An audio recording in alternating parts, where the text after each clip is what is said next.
যদিও আজকে ছুটির দিন, আমরা যারা কষ্ট করে এসেছি এবং আমাদের সাথে আজকে প্রধান অতিথি এবং মাননীয় উপদেষ্টা সমাজ কল্যাণ এবং নারী ও শিশু বিষয়ক মন্ত্রণালয় আমাদের সাথে উপস্থিত রয়েছেন সমাজসেবা অধিদপ্তরের মহাপরিচালক মহোদয় এবং অন্যান্য আরো সম্মানিত অতিথিবৃন্দ আজকে যারা সামনে উপস্থিত রয়েছেন।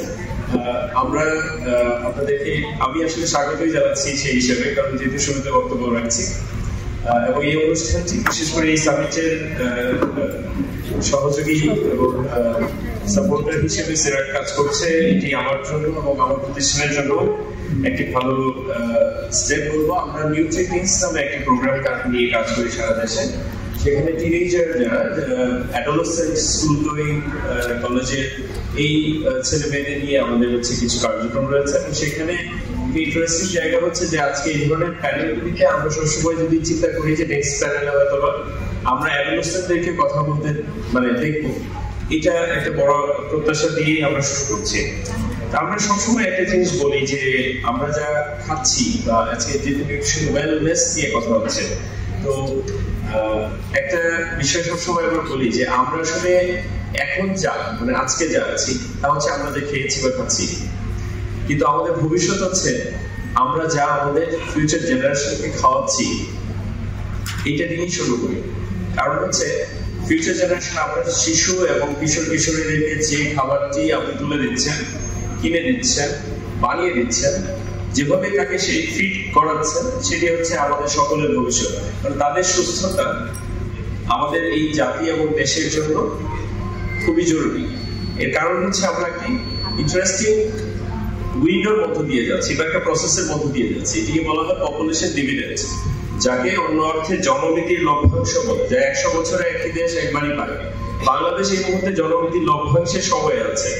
এখন এই সময়টিতে আমরা কিশোরী এবং আগামী জেনারেশনকে যে খাবার বা যে খাদ্যাভ্যাসের সাথে জড়িত দেখছি বা তাদেরকে সুযোগ করে দিচ্ছি বা আমরা পারতপক্ষে হলেও সেই খাবারগুলির সাথে তাদেরকে সম্পৃক্ত করছি, এটি আমাদের ভবিষ্যৎ এবং ওয়েলবিং, এই দেশ এবং জাতীয় ওয়েলবিং এ আমাদেরকে সামনে ভাবতে সহযোগিতা করবে। কয়েকটি বিষয় আমি একটু বলছি, যেহেতু আজকে আমাদের সাথে মাননীয় প্রধান অতিথি আছেন, তিনি পলিসি লেভেলে এই বিষয়গুলো নিয়ে অবশ্যই কথা বলবেন। আমরা মনে করি যে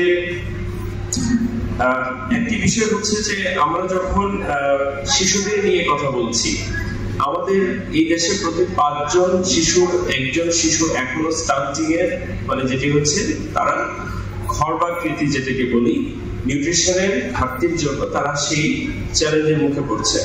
আমরা এই বিষয়টিকে কিন্তু খুব একটা গুরুত্ব দিয়ে এখনো দেখছি না। কিন্তু আপনি যখন এটি আসলে আমরা দেখি কি যে ঠিক আছে সে দেখতে একটু খাটো মনে হচ্ছে, এটা তেমন কিছু না, আসলে এটা তেমন কিছু সোশ্যালি কিছু না, কিন্তু তার শারীরিক গঠন, তার বেড়ে ওঠা, তার সুস্থতার যখন সেই বিষয়গুলি কিন্তু খুবই কার্যকর। আরেকটি বিষয় যদি আমরা দেখি যে আমরা কি খাবার দিয়ে হচ্ছে আমাদের ট্রেডিশনাল বা সাধারণ খাবারগুলিকে রিপ্লেস করছি। আমাদের এখানে অনেক পুষ্টিবিদ রয়েছে, তারা এটি অনেক ভালো বলবে। আমি একটা কথা বলি, ফাস্ট ফুড, ফাস্ট মানে কি তাড়াতাড়ি যায় এরকম কিছু।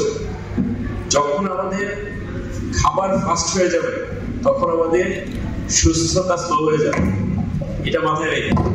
যখন খাবার ফাস্ট তখন সুস্থতা স্লো এর দিকে চলে যাবে।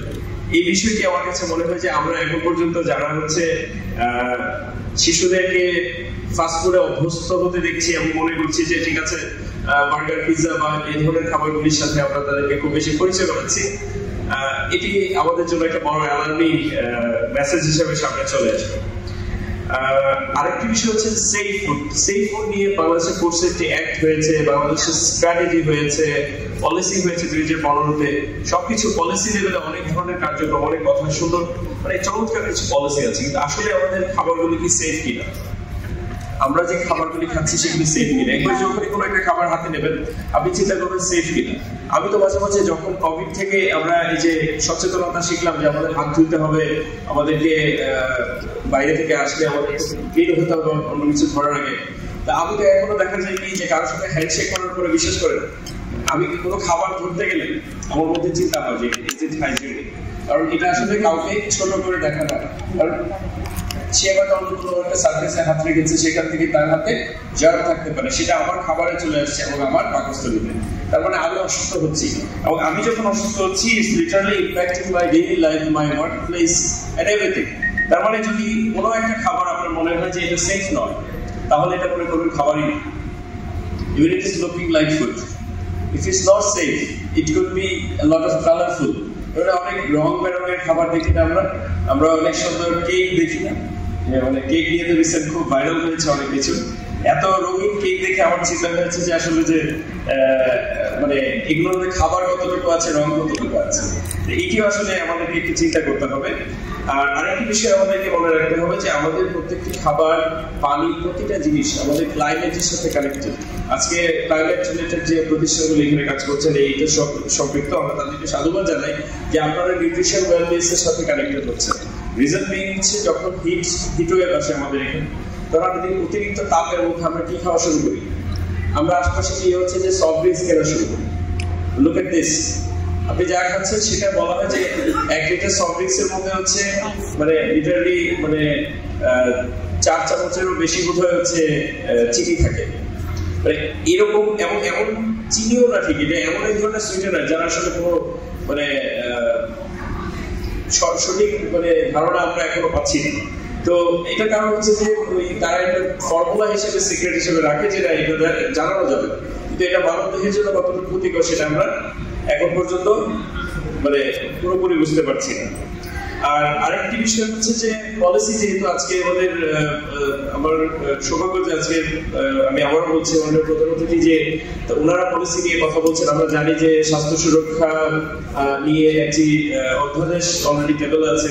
এই ধরনের কাজগুলি যখন ওনারা কথা বলবেন পলিসি নিয়ে, তখন একটা জিনিস আমি অনুরোধ জানাবো যে বাংলাদেশের চমৎকার পলিসি আছে, কিন্তু পলিসি ইমপ্লিমেন্টেশনের জন্য অ্যাডিকুয়েট বাজেট হবে, মানে অ্যাডিকুয়েট বাজেট নাই। দেখা গেছে যে পলিসিটি ইমপ্লিমেন্ট করতে গেলে সেই পার্টিকুলার ডিপার্টমেন্ট বা কোনো একটা প্রতিষ্ঠান তারা চেষ্টা প্রথমেই সমস্যাটা করে এটা বাস্তবায়ন করার জন্য আমার কাছে পর্যাপ্ত বাজেট নেই এবং পর্যাপ্ত লোকবল নাই। এই কথাটা অনেক সময় বলা হয় ইন্টারন্যাশনাল স্পেসে, policy without budget is a poetry. তার মানে আমরা যদি কোনো একটা পলিসি চিন্তা করি, যদি বাজেট সাথে না থাকে, এটা আসলে কবিতা। সো এই কবিতাতেই আমরা চিন্তা করবো যে এই সময়ে আজকে বিশেষ করে বাংলাদেশ একটি রিফর্ম প্রসেসের মধ্যে দিয়ে যাচ্ছে। এই রিফর্ম প্রসেসের পরে আমরা গিয়ে যেন না দেখি যে বাংলাদেশ, আমরা যেন এই সময় যে পলিসি বা নীতিগুলি আমরা নিয়ে কথা বলছি বা আসছে, সেগুলি যেন পর্যাপ্ত বাজেটের সুযোগ থাকে এবং নেক্সট কোনো গভর্নমেন্ট আসলে তারা যেন সেটাকে কন্টিনিউ করে। এটা একটি বড় আমাদের দাবি থাকবে, বিশেষ করে ওয়েলনেস, নিউট্রিশন, চিলড্রেন এন্ড অ্যাডোলেসেন্টের বিষয়গুলি নিয়ে। আরেকটি বিষয় সেটি হচ্ছে যে আপনাদের প্রত্যেকের ক্যাম্পাসে দেখবেন যে নানান ধরনের খাবারের ছড়াছড়ি, মানে বিশেষ করে স্টুডেন্টরা যারা এখানে আছেন সেখানে একটা জিনিস দেখবেন যে আপনাদের ক্যাম্পাস কি কখনো ভাবছে যে আপনাদের ক্যান্টিন হেলদি কিনা? আমরা কখনো ভেবেছি যখন স্কুল কলেজ বিশ্ববিদ্যালয়ে করেছি ক্যান্টিন হেলদি কিনা? আমরা কখনো ভাবি না। আমরা দেখছি যে যে টাকাটা আমরা দিচ্ছি সিঙ্গারা কেনার জন্য, উনি সেই টাকা যে হাতে ধরে রাখছেন সেই হাতে আবার আমাকে সিঙ্গারা ধরে আমাকে দিবেন। তাহলে আসলে আপনি কি বুঝতে পারছেন টাকার মধ্যে কি পরিমাণ জার্ম থাকে? And of course you do not hate money, but definitely you would not love money that way, যে টাকা আপনি হচ্ছে মুখে দিবেন। সো আই থিঙ্ক এই ধরনের বিষয়গুলি আমাদের সচেতনতার মধ্যে আসতে হবে আগামী দিনে। আমাদের যে call to the government and call to the policy maker, যে বিষয়গুলি যে আমরা চিন্তা করবো তা হচ্ছে যে আমাদের পলিসিগুলি, আমাদের নীতিগুলি, বিশেষ করে যখন আমাদের চারপাশে দেখি যে আমরা এই যে ফুড সেফটি নিয়ে বিভিন্ন ধরনের অভিযান হচ্ছে, সেখানে লেজিসলেটর যাচ্ছেন, টিভিতে দেখছি ভোক্তা অধিকারের লেজিসলেটর যাচ্ছেন, খুবই ভালো লাগছে দেখে। বাট এটা কি সাফিসিয়েন্ট কিনা?